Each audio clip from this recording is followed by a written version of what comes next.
Bonjour à tous et bienvenue à la rubrique Tutva Malchut Tafshin Aleph Tafshin Bet. Cette semaine, donc, nous sommes parashat Vayetse. Le rabbi il commence et il dit que ce Shabbat Vayetse, ça tombe le 9 Elul. Qu'est-ce qui s'est passé le 9 Elul? Le 9 Elul, c'est l'anniversaire et aussi la Iloula de l'Admor Amsaï. Et donc, il dit que c'est sûr et certain que si l'anniversaire et la Iloula de l'Admor Amsaï tombe le Shabbat Vayetse, c'est sûr et certain qu'il y a un lien entre les deux.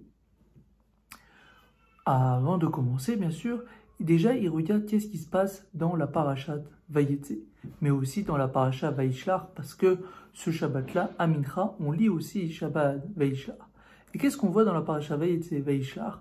On voit que Yaakov Avinu, il est où? Il est en dehors d'Eretz Israël. Quand on regarde, Abraham et Yitzhak sont en terre d'Israël, mais Yaakov, on voit que son travail est en dehors d'Eretz Israël. Pour quelle raison? La réponse, c'est tout simplement pour donner un enseignement pour chaque juif. C'est quoi? Le but, c'est d'agir dans le monde. Pourquoi Dieu a créé un homme? Pourquoi Dieu a créé un être humain? C'est tout simplement pour agir dans ce monde-ci. Et on voit aussi dans la phrase « Vayetse ». Qu'est-ce qui se passe? Il va sortir. Et donc, qu'est-ce que c'est dans la chassidoute? Qu'est-ce qu'on expliquait? Ça veut dire, ça va sortir. Ça va sortir, ça veut dire, c'est son âme. Son âme, comme on sait, il est donc bien sûr chez Hachem. Et donc, s'il va sortir de sa zone, la zone où il y avait Hachem, et donc il va descendre dans ce monde.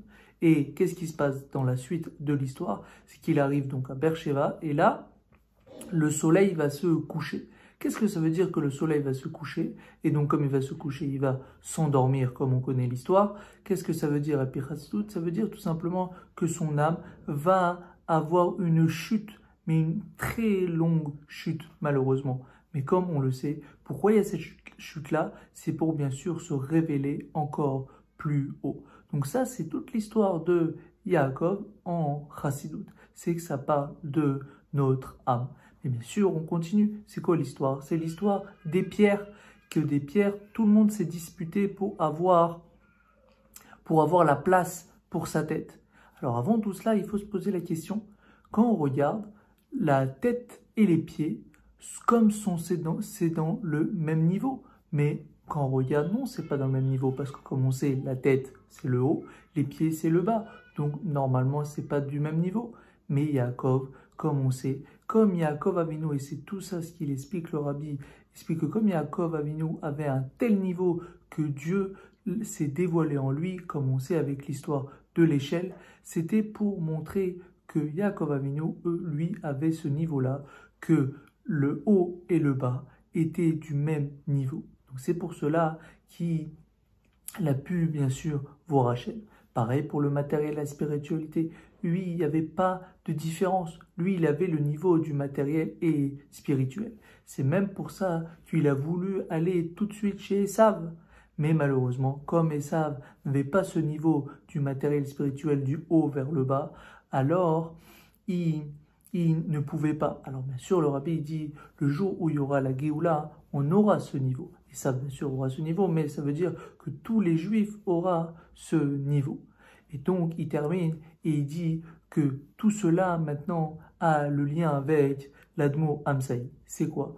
Comme on sait l'histoire de l'Admor Amsaï, qui est connue, que l'Admor Atzemar Tzedek a dit que si on coupait le doigt de l'Admor Amsaï, de son beau-père, l'Admor Amsaï, alors il n'y avait pas du sang qui coulait, mais c'était de la chassidut. Ça veut dire quoi? Ça veut dire que bien sûr, l'Admor Amsaï avait ce niveau-là. Quel niveau? Comme on expliquait avec Yaakov, que le haut et le bas, que le matériel spirituel, bien sûr, étaient du même niveau. Et c'est même pour cela qu'il est niftar et il est né ce jour-là. Comme lui, il a ce niveau-là. Donc c'est pour ça qu'il est niftar à la même date de sa naissance.